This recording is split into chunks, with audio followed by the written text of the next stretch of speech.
Hello student, start करते हैं third chapter of geography, water resources. पिछले चैप्टर में हम बहुत सारे रिसोर्सेज के बारे में हमने पढ़ा था, जो रिसोर्सेज हमारे दैनिक जीवन में काम आते हैं। वाटर एक लाइफ स्पोर्ट्स एलिमेंट है जीवन का, मतलब हवा, पानी और फूड, जो तीन चीज़ हैं जिनसे हम बने हुए हैं या जिनसे हमारी लाइफ चलती है। एयर, फूड एंड वाटर, उसके बगैर हम रह नहीं सकते। वाटर न केवल पीने के काम आता है कि हम रह नहीं सकते, फूड को सपोर्ट करता है। मतलब फूड भी हमारा क्रिएट कहाँ से हुआ? वाटर से, नहाने के लिए। और आज तो इतने मतलब एक औद्योगिक विकास का ज़माना है, वाटर एक महत्वपूर्ण रिसोर्स है उद्योगों के लिए, इंडस्ट्रीज़ के लिए। हजारों तरह के काम जो हैं वो पानी के बगैर हो नहीं सकते। इवन जैसे आपकी बहुत सारी इंडस्ट्री हैं जिसमें आपकी कोल्ड ड्रिंक बनती है। कोल्ड ड्रिंक में क्या होता है? 99% पानी तो होता है। क्या कभी सोचा है कि अगर पानी ख़त्म है तो कोल्ड ड्रिंक वगैरह चीज़ें भी ख़त्म हैं? जूस जितने निकलते हैं या और जैसे दवाइयाँ बनती हैं वो सारी पानी से तो ही बनती हैं। तो एक ऐसा रिसोर्स है वाटर, जो जीवन के लिए और जीवन में अच्छे जीवन के लिए और सभ्यता के विकास के लिए ज़रूरी होती है। आपने देखा होगा, अगर हम हड़प्पन सभ्यता के बारे में पढ़ें, हड़प्पन सभ्यता या सिंधु घाटी की सभ्यता, ये सारी सभ्यताएं कहाँ पनपी? ये देख लो, ये भारत है। ये सिंधु, रावी, सतलुज, झेलम, चेनाब, इनके किनारे पर तो ये सारे नगर हैं। आज भी देखोगे जहाँ से गंगा बहती है हमारी, बहुत सारे नगर, काशी है, वाराणसी है, कानपुर है और पटना है, ये सारे यमुना, दिल्ली यमुना नदी पर है। जहाँ जहाँ से ये बहती है, हरिद्वार है, ये गंगा नदी पर है। ये बड़े बड़े जो नगर होते हैं वो सारे नहरों पे या नदियों पे बसे होते हैं। क्यों? क्योंकि नदियाँ जो हैं वो उनकी एक तो पानी की पूर्ति पूरी करती हैं, दूसरी तरफ जो कल्टीवेशन का इलाका है जहाँ खेती होती है उसके लिए पानी देते हैं। अब हम बता दें कि वाटर रिसोर्सेज की प्रॉब्लम क्या है वर्तमान में। देखो, हमारा देश, या पहले हम वर्ल्ड की बात करें, वर्ल्ड में पानी की कोई कमी नहीं है और वो पानी ना घटता है ना बढ़ता है, ये आप ध्यान रखना। क्योंकि पानी जो है वो जल चक्र के माध्यम से अपना प्रोसेस पूरा करता है। जल चक्र आपने 6वीं 7वीं में पढ़ा होगा कि बादल थे, बादल आए, बरसे, नदियों और झीलों में पानी गिरा और समुंदर में बह गया। समुंदर से फिर सूर्य की धूप में वो पानी उठा, वाष्प बनकर फिर बादल बने और फिर बरसात हो गई। ठीक है, तो इस तरह से जल चक्र से क्या होता है, ना तो आपका पानी कम होता है और ना ही ज़्यादा होता है, बट पानी की सिचुएशन चेंज हो जाती है। पानी की जो स्थिति है, फॉर्म है, वो चेंज हो जाती है। पानी गंदे से सही और सही से गंदा हो सकता है। और आज सबसे बड़ी समस्या है वाटर पोल्यूशन की। वाटर पोल्यूशन इतना बढ़ गया है कि हमने अपनी जो मेजर नदियां हैं उनको खराब कर दिया गया। अभी तो कोविड-19 की बीमारी के कारण ये कहते हैं कि गंगा वगैरह नदियां साफ हो गई हैं, पानी पीने लायक हो गया है। जिस गंगा जो पवित्र नदी मानी जाती है, माँ मानी गई थी और धरा पे सबसे पवित्र पानी गंगा का माना जाता था, पिछले सालों में उसकी ऐसी गति हो गई थी कि वो पानी पीने लायक नहीं होता था। उसमें हजारों टन कचरा जो है वो अकेले मंदिरों से निकलता। आप पता है, अगर आप वृंदावन, मथुरा जाओगे तो वहाँ बहुत सारे मंदिर हैं, हरिद्वार जाओगे बहुत सारे मंदिर हैं, तो वो उन मंदिरों में जो भी चढ़ावा आता है वो कहाँ जाता है? वो सारी गंगा में जाता है। अगर आप वाराणसी जाओ कभी, वाराणसी है उत्तर प्रदेश में, वहाँ गंगा के घाट पर हजारों शव एक एक दिन में जलाए जाते हैं। क्यों क्यों माना जाता है कि काशी के घाट पर जलने वाला सीधा स्वर्ग में जाता है, मतलब अंधविश्वास के कारण। एक दूसरा बड़ा कारण हमारी इंडस्ट्रीज ने भी हमारी जो है पानी को पोल्यूट किया है। जो कचरा है वो बाहर निकलता है, वाटर ट्रीटमेंट नहीं किया जाता। जब भी उद्योगों से, मान लो कि यूरिया बनाने वाली कंपनी है, उसमें पानी प्रयोग होता है, तो यूरिया बना के जो वाटर या जो भी चीज़ें एक्सक्रीट बचता है वो जाके नदियों में मिल जाता है समेत केमिकल के।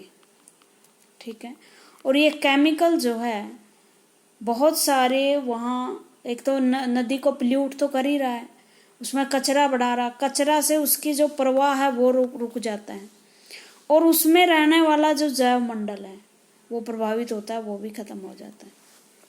अभी 9-10 दिन पहले एक आर्टिकल आया था, चेनाब झेलम नदी है उसमें डॉल्फिन पाई जाती थी। डॉल्फिन एक आंख वाली मछली होती है जो भारत का जलीय जीव है। अभी पीछे ही घोषित किया गया था उसे जलीय जीव, भारत का राष्ट्रीय जलीय जीव डॉल्फिन। और ये ताजे पानी में रहती है ये मछली। ये इनकी पहले संख्या बताते हैं कि 70-78 के करीब थी, अब इनकी 48 के करीब पॉपुलेशन रह गई है। मतलब इन जीवों को बचाना ही मुश्किल हो गया। क्यों? क्योंकि जो क्वांटिटी इन्हें वाटर की चाहिए, जो क्वालिटी उन्हें वाटर की चाहिए, क्वालिटी वो नहीं रही। दूसरी बात, हमारा इन्वायरमेंट का जो सिस्टम था, इकोसिस्टम या इन्वायरमेंटल सिस्टम, वो बिगड़ चुका है। ग्लोबल वार्मिंग बढ़ गया है, कार्बन डाइऑक्साइड वातावरण में इतनी बढ़ गई है कि उसकी वजह से जो हजारों नदियां बहती थी, अगर आप हिमालय पर्वत में कभी भी हिमाचल वगैरह में जाओ, जो हमारा पहाड़ी इलाका है, हिमाचल है, जम्मू है, उसमें आपको ऐसे सूखे हुए नाले, नदियां दिखाई देंगी, धाराएं दिखाई देंगी जो पहले बहती थी। सरस्वती नदी एक पवित्र नदी मानी जाती है जिसका उद्गम हरियाणा में कुरुक्षेत्र के यमुनानगर के आसपास ढूंढा जा रहा है। वो एक ऐसी नदी थी जिस पर पूरी की पूरी हड़प्पा सभ्यता पनपती थी। वो बह के अरब सागर होकर बहती जाती थी। आज उसके अवशेष खत्म हो चुके हैं।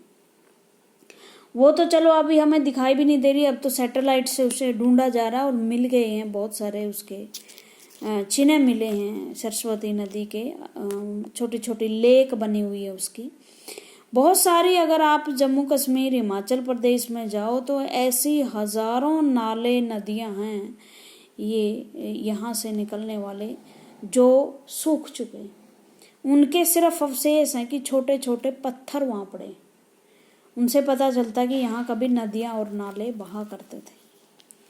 दूसरी बात, ऐसे में बरसात होने की अब हमारे एक प्रॉब्लम ये हो गई है कि बहुत बड़ा, जैसे धरती में क्या होती हैं, कुछ परतें होती हैं जो पानी को अब्जॉर्ब करती हैं। मान लो यहाँ पानी गिरता है, फॉरेस्ट होते हैं जैसे पौधों की जड़ों में ऐसी जड़ें होती हैं जो पानी को नीचे सोख लेती हैं, और यहाँ एक हमारा पूरा पूल बन जाता है पानी का धरती के नीचे। बट अब क्या है, कमर्शियल खेती होने लगी है। कमर्शियल खेती के कारण जिसमें बहुत बड़े बड़े खेत जो है वो धान और गेहूं के लगाए जाते हैं और अंडरग्राउंड पानी का प्रयोग इसमें किया जाता है। इस अंडरग्राउंड का पानी का प्रयोग करके ये कमर्शियल खेती की जाती है। अब धरती में ज़्यादा केमिकल और फर्टिलाइजर के कारण शेम आ चुकी है। धरती पानी अब अब्जॉर्ब नहीं करती, तो जो ये वाटर पहले का अब्जॉर्ब हो वो तो हम ख़त्म कर रहे हैं, और ऐसा कोई जुगाड़ नहीं करे क्योंकि सारे धरती पे कंक्रीट बिछ गई। आप देखोगे हाईवे निकल गए हैं, मकान बन गए हैं। जहाँ धरती में 80% बसावट होती थी वहाँ अब 60 के करीब बसावट हो गई है। सॉरी, 80% नहीं, 20% बसावट होती थी, अब 60% बसावट हो चुकी है। रोड निकल गए हैं बहुत, जो रोडों पे कंक्रीट बिछ गई है वहाँ तो कोई पानी की ऑब्जर्वेशन होती ही नहीं ना। इस वजह से सारा पानी बह के कहाँ जाता है, नदियों में चला जाता है या गंदे तालाबों में चला जाता है। जैसे अभी बरसात हो रही है, पानी को स्टॉक करने की हमारे यहाँ कोई कोशिश नहीं की जाती। देखो, पहले चाहे व्यक्ति डेवलप नहीं था, टेक्नोलॉजी का उसे ज्ञान नहीं था, लेकिन उसे अच्छी तरह से पता था कि पानी एक लाइफ सपोर्ट एलिमेंट है और उसको बचा कर कैसे रखे जाए। अगर आप राजस्थान के रिमोट गांव में जाओ, बहुत सुदूर गांव में, बीकानेर के आसपास, जोधपुर में, जहाँ बहुत रेगिस्तान आ जाता है, नागौर डिस्ट्रिक्ट, वहाँ आपको पानी को स्टोक करने के ऐसे ऐसे तरीके मिलेंगे कि आप देखकर हैरान रह जाओ। वहाँ जगह जगह बावड़ी हैं। अब ये गुजरात की बावड़ी थी जो मेरे ख्याल से 50 के नोट पर या 100 के नोट पर दिखाई गई है। वो बावड़ी कई कई मंजिल होती थी और चारों ओर उसके बिल्डिंग और पानी के तालाब होते थे। वो बावड़ी एक टांके होते हैं, कुई होती है, कुई, अंडरग्राउंड टैंक बने होते हैं। उससे क्या होता है, जब मान लो रेगिस्तान में क्या होता है, 5-6 साल में 2-3 साल का अकाल पड़ता है। जब इन लोगों के पास पानी नहीं होता, बरसात नहीं होती, तो ये उनसे काम चलाते हैं। टोबे होते हैं पानी के। ये देसी शब्द हैं, याद कर लेना, बड़ी काम की चीज है, ये आगे एग्जाम में पूछी जाएगी। तो इस तरह से क्या है, पानी का स्टॉक करके लोग रखते थे। महाराष्ट्र में जाओ आप, इसमें तमिलनाडु में आप, क्योंकि वो लावे से बनी धरती है, वहाँ तालाब बहुत है, नेचुरल तालाब है वहाँ, वैसे खोद कर नहीं बनाए गए। उन तालाबों में से खेती में बहुत ज़्यादा मात्रा में पानी यूज किया जाता था। अब वो तालाब जो हैं वो सरकारी भूमि के अंदर आ गए, उस पर पानी स्टॉक करने की बजाय कुछ और कामों के लिए उसका प्रयोग होने लगा।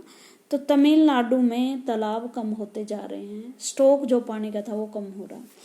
हरियाणा, पंजाब या दूसरे यूपी वगैरह में देखोगे आप, महाराष्ट्र में, हमारे यहाँ जोहड़ बहुत होते थे, तालाब जिसे बोलते हैं हम, और उस जोहड़ का एक इकोसिस्टम होता था, यहाँ पेड़ पौधे होते थे, जानवर पानी पीते थे, इस तरह से।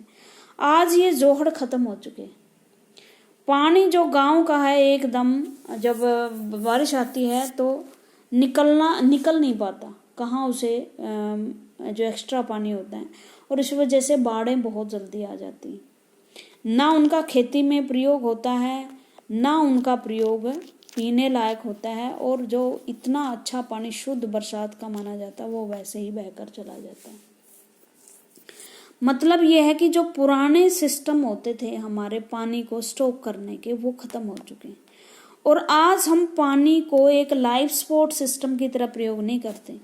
हम कंज्यूम करने की, जैसे कंज्यूम करते हैं ना कोई भी चीज़, बस उसको है ना उपभोग कर लो, यूज करो उसको, इसके प्रति हम जो रिस्पॉन्सिबिलिटी है वो नहीं हम रख पाते कि हमारी रिस्पॉन्सिबिलिटी भी है इसको।